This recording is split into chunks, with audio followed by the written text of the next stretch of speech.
First debuting in 1963 from the minds of Stan Lee and Steve Ditko, Dr. Stephen Strange entered the lexicon of Marvel Comics characters, soon becoming a cult favourite, finding a tremendous audience with counterculture crowds of the middle 60s. Despite his somewhat obscure nature, Strange has become one of the most vital figures in the Marvel universe, arguably not finding mainstream fame until the films of the MCU. In this video, to celebrate his upcoming 60th birthday and the release of Doctor Strange in the Multiverse of Madness, we'll trace the inception and creation of the Sorcerer Supreme, looking at his history in print and his few appearances in extended media over the course of 6 decades. In this edition of Cartoon Evolution presents Pop Culture Evolution.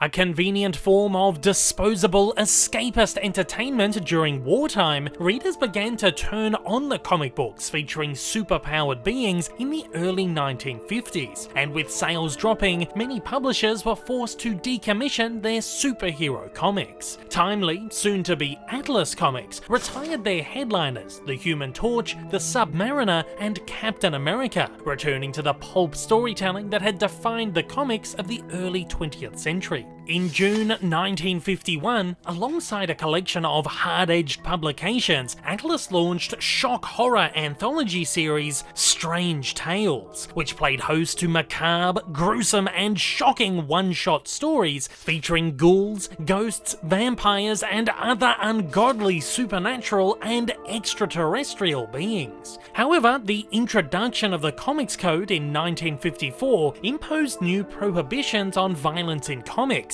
outlawing graphic horror and the classical monsters and spectres that filled Strange Tales. As such, the magazine was gradually watered down and eventually rebranded in 1959 as a campy sci-fi monster book, featuring stories inspired by the schlocky drive-in features that were all the rage at the time. Soon after, a successful revitalization of the superhero genre at DC Comics saw Atlas, now Marvel Comics, quickly jump back into the genre themselves. Comics editor Stan Lee and his bullpen of artists immediately debuted a slew of revolutionary flesh and blood heroes like the Fantastic Four, Thor, the Incredible Hulk, and Spider-Man. Readers of all ages found themselves relating to the dramatic plights of the Marvel heroes, and sales exploded. Ever looking for ways to introduce new heroes with a limited allowance of publications, Lee turned to Marvel's now lesser performing anthology magazines to capitalize on the craze. In 1962, the Fantastic Four's newly revamped Human Torch was given a 12 to 14 page headliner in Strange Tales, while the magazine retained its monster stories as 5-pager backups. Naturally, sales of the comic dramatically increased, and Lee immediately plotted to add a second superhero to its pages, predicting it would sell even better as a double-header. With an incredibly successful collaboration on the Spider-Man comics, Lee turned to writer and artist Steve Ditko to help develop another brand new hero, a magician and master of black magic who uses his metaphysical abilities to traverse the many realms of the universe to do battle against evil and darkness invisible to the human eye. Lee loved the idea of a magical superhero, which in a letter written to a fan in 1963, he credited to Ditko. However, he wanted to move away from the phony magicians traditionally seen in comics and pulps. Instead, he wanted a character who could really do magic, instead of just stage acts and tricks, one who could star in comics infused with a palpable sense of menace, in the words of former Doctor Strange writer and Marvel editor-in-chief Roy Thomas. For inspiration, Lee looked to pulp hero Shandu the Magician, star of an early 30s radio and film serial which he loved as a child. Shandu was an American explorer trained in the mystical arts in India, learning astral projection, supernatural vision manipulation, and other powers, which he used to ward off evil villains. This was a formula Lee had tackled 2 years earlier with the short-lived Dr. Droom, arguably a dry run for the new character. Though, with Ditko, Lee now found that they had cracked the code. Ditko designed the character and inked his story without consultation, while Lee lettered the dialogue afterward. Lee later noted that the pair rushed the first one, hastily throwing it together. Taking his name directly from the magazine, Doctor Strange was introduced as a pre-established hero in a 5-pager for July 1963's Strange Tales number 110. Running as a backup story for 2 further issues, he received enough good feedback to finally be given an 8-page origin story in his 4th appearance. That's December's number 115. Considered the world's best neurosurgeon, the arrogant and egotistical Dr. Stephen Strange is left talentless when his hands are crushed in a car accident, causing severe, irreversible nerve damage. With nowhere else to run, Strange travels to the Far East, seeking tutelage to restore his talents from a wise old Sorcerer Supreme and mystic healer known as the Ancient One. Strange is trained in the secrets of sorcery and taught to harness the powers of mystical and martial arts to defeat evil. Filmmaker Scott Derrickson notes that at the heart of Strange's tale is personal growth through trauma and loss, and the notion of selflessness, as his traumatic accident forces him to reckon with himself in a way he never would have. In turn, said Thomas, Strange not only finds abilities but a far nobler calling than high society surgery. As such, Lee and Ditko gave him unprecedented depth in true Marvel style. The tales of Doctor Strange, which soon blossomed to slightly longer 9 and later 10-page stories, were notably less goofy than most Marvel fare at the time, taking on a dark and foreboding atmosphere, drawing from classic gritty pulps and the stylistic horror that Strange Tales had initially made trademark. Lee made sure he rid of formulaic magician sayings like abracadabra, instead replacing them with mysterious incantations such as "By the hoary hosts of Hoggoth." By issue number 120, Lee had added the subtitle Master of the Mystic Arts to add gravitas and further emphasize the seriousness of the comic. Ditko additionally brought a punchy and vibrant noir-like style to his drawings, which grew more outlandish and surreal, weirder and trippier as the issues drew on. Subsequent artists who took over after his departure from Marvel, such as Bill Everett, Gene Colan, and Frank Brunner, continued to bring an exponentially eccentric sense of unreality to the stories. While Doctor Strange never reached the heights of Lee and Ditko's phenomenal Spider-Man, he grew a large cult following in the middle-60s and became an unofficial figurehead for counterculture movements throughout the era, even appearing on the cover of Pink Floyd's 1968 sophomore album, A Saucerful of Secrets. Practitioners of Eastern mysticism found a connection to the stories, which drew heavily on metaphysics, psychology, physiology, and mystical ideas, while college students and hippies latched onto the, in Lee's words, trippy visuals, in Derrickson's mind-expanding psychedelic imagery, and in author Jacob Johnson's maniacal multicolored dimensions. Many even believed the comics' depictions of alternate realities and nightmare landscapes were analogies for LSD trips, and perhaps even concocted with the help of hallucinogens. However, as the Encyclopedia Britannica notes, the irony was that the creators were middle-aged professionals with years of comics work behind them, with Ditko in particular known for his conservative views and distrust of hippies. Ditko would note, "I just put a lot of thought into what another world would look like."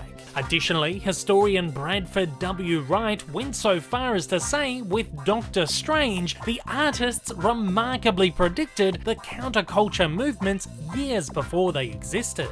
Throughout his foundational years, Doctor Strange went through very few changes. Most notably, his earliest stories featured him in an all-blue attire, with his blue student cloak replaced with his red master cloak, the Cloak of Levitation, in 1964's issue 127. Other iconic elements such as the Eye of Agamotto, the Sanctum Sanctorum, and characters such as Strange's sidekick Wong and arch-nemesis Mordo and Dormammu were introduced within the first issues, setting the stage from the very start. With Marvel selling almost 50 million comics annually, the publisher loosened their restriction on comic titles in 1968, allowing Lee to ditch the double headers and spin characters into their own headliners. As such, Doctor Strange, who since 1965 had been sharing Strange Tales with Nick Fury and his Agents of S.H.I.E.L.D., was given his very own 20-page title, retaining Strange Tales' numbering. The first issue, number 169, recounted a darker, more grounded origin telling. However, despite exceedingly epic, dramatic, and explosive stories, Strange still only proved a cult favourite, and the solo run lasted only 15 issues. With faith in the character and adamant to find him a place to live, Marvel shuffled Strange through various series. Firstly, he starred in the first 3 issues of the quarterly showcase Marvel Feature between 1971 and 1972, where he was instrumental in the formation of the Defenders. With the team hugely popular, Marvel gave them their own series in 1972, with Strange remaining a regular team member for over a decade. Also in 72, wanting to know if Strange had now built enough of a following to merit his own headliner again, Marvel gave him a feature role in Tryout magazine Marvel Premiere, a run which was notable for featuring even wilder psychedelia and seeing Strange finally take up the mantle of Sorcerer Supreme. After 12 issues, Strange had in fact proved popular enough for a second solo volume, which ran for 81 issues between 1974 and 1987. Following this run, however, Strange was transferred again to a newly relaunched volume of Strange Tales, sharing 19 issues with street-level heroes Cloak and Dagger.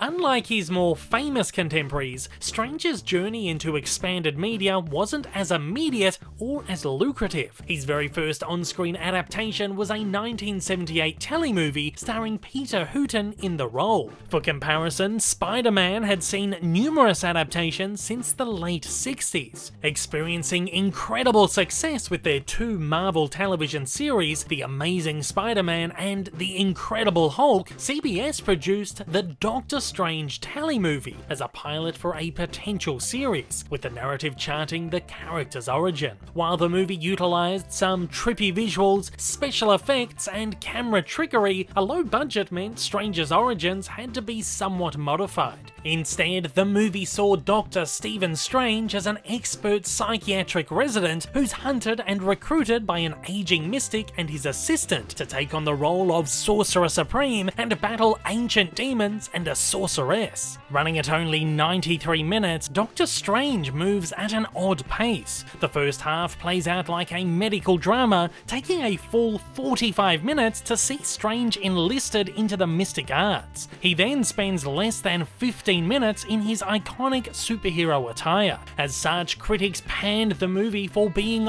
boring, while audiences paid it little attention to begin with, leading it to tank in the ratings. Despite Lee, who was a consultant on the movie, being pleased with the end product, CBS naturally didn't pick Doctor Strange up for series. In 1983, Strange appeared in animated form for the first time in an episode of NBC's Spider-Man and His Amazing Friends, a team-up series which saw Spidey joining forces with various Marvel heroes. In this episode, Spider-Man is lured to a mysterious old castle alongside Strange, Captain America, and others, where they are ambushed by the Chameleon. In effort to defeat him, Strange uses a few incantations, accesses telepathy, and goes up against a gargantuan robot demon. He was depicted in a traditional style, minus his iconic yellow gloves, and was strangely given a refined English accent. In 1988, following the end of Strange's second run in Strange Tales, the character was once more deemed popular enough for another solo series, Doctor Strange Sorcerer Supreme, easily his longest lasting, spanning 90 issues between 1988 and 1996. Strange additionally recurred in the newly launched Secret Defenders for the first 11 issues between 1993 and 1994.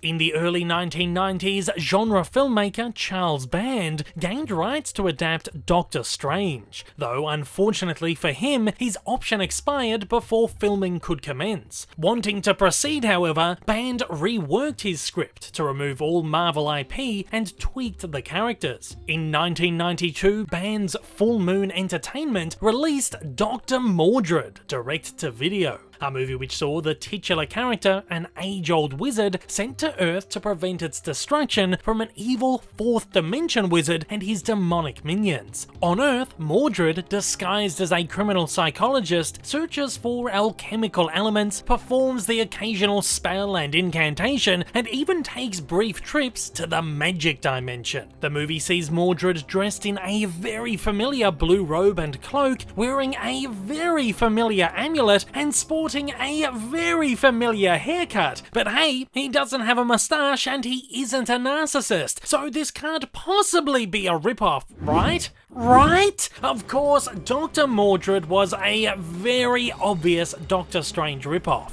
You just need to look at the poster to know that much, but enough was changed to avoid lawsuits. Perhaps it was that audiences, those who cared about Doctor Strange anyway, could smell a cheap imitation from a mile off, the fact that it was a direct-to-video genre piece, or that it was much too saccharine for fans of Band's usual work. Whatever the reason, Dr. Mordrid was a failure, quashing plans to spawn a franchise. In the mid-1990s, Strange showed up in a small handful of Marvel Animated Universe series episodes, after first appearing in a couple of incredibly brief non-speaking cameos, sensing Jean Grey's Phoenix Force in X-Men between 1994 and 1995. He starred in a self-titled 1996 episode of Spider-Man. In this story, Strange helps Spidey defeat the evil Baron Mordo and Dormammu. Additionally, this episode features a brief retelling of Strange's origins, and notably depicts Strange's astral form for the first time in film or television. Here, Strange appears bulky and gentlemanly, dressed in a large, well-detailed garb with a dark colour scheme, featured this time in his classic yellow gloves. In 1997, he appeared in an episode of The Incredible Hulk, where he assists Hulk, Grey Hulk, and She-Hulk in an extra-dimensional battle inside Bruce Banner's mind to vanquish a possessive alien. Here, Strange appears a little slimmer, in a less detailed, more angular design, and a much brighter colour scheme.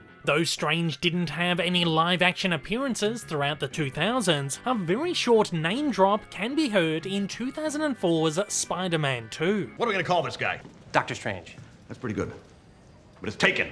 It's been suggested that this was a possible plan for Doctor Strange to appear in a future Spider-Man film, with director Sam Raimi being an enormous fan of the character. Of course, this never eventuated. In 2007, however, Strange starred in his very own direct-to-video animated movie, one of 8 movies produced under the Marvel Animated Features banner. Produced in a limited digital animation with stylized angular design, the movie took a more mature tone, similar to the DC animated original movies, unafraid to touch on the darker, more controversial elements of Strange's tale. Here, Strange appears in a younger form, as the movie once again recounts his origins, showing his fateful crash, his journey to the Himalayas, his training under the Ancient One, and his crowning as the Sorcerer Supreme. Sent off on his first multi-dimensional journey, Strange faces off against Mordo, swarms of vicious monsters, and ultimately the dreaded Dormammu. While this was Strange's only main appearance in the Marvel Animated Features series, he did appear in a brief non-speaking cameo with the Illuminati in the 2010 adaptation of Planet Hulk. Between 2009 and 2011, Strange made numerous appearances in Cartoon Network's Superhero Squad show from Marvel Animation.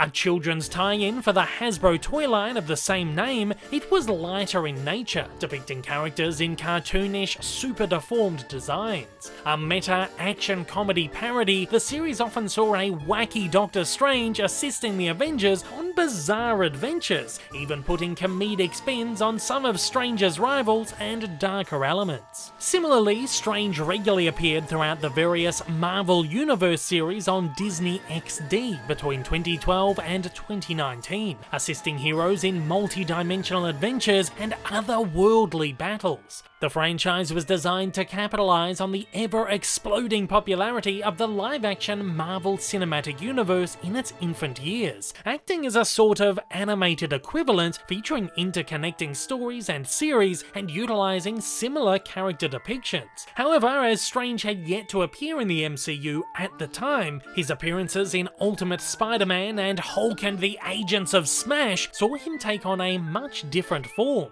appearing younger and more contemporary in design. While this depiction appeared in an earlier episode of Avengers Assemble, he took on a more traditionally inspired look once the character segued into the MCU. Strange in this later design also starred alongside the Hulk in spin-off movie Hulk Where Monsters Dwell, released direct-to-digital in 2016. Additionally, throughout this time, Strange appeared in two Marvel anime series. In Toei Animation and Walt Disney Japan's 2014 Marvel Disc Wars The Avengers, he appeared in a more lavish Japanese-inspired design, with an elaborate costume and silver hair. However, in 2017's Marvel Future Avengers, he appeared in a more traditional design. Also in 2017, Strange appeared in the two-part Amazing Friends episode of Marvel's Spider-Man, depicting an older, gruffer version of the character, clearly designed after his MCU appearance. Here, he helps Spidey and co. in preventing Mordo from creating an army of monsters. In 2018, Strange appeared in CGI animation for the first time, albeit in Lego form, in Lego Marvel Superheroes short Black Panther: Trouble in Wakanda. Strange finds himself caught in a battle between T'Challa and Killmonger, using various spells to cease it. In 2019, he teamed up with Spidey once more in an episode of Disney Junior's Marvel Superhero Adventures, an educational comedy series, this time in a babyfied MCU-inspired design.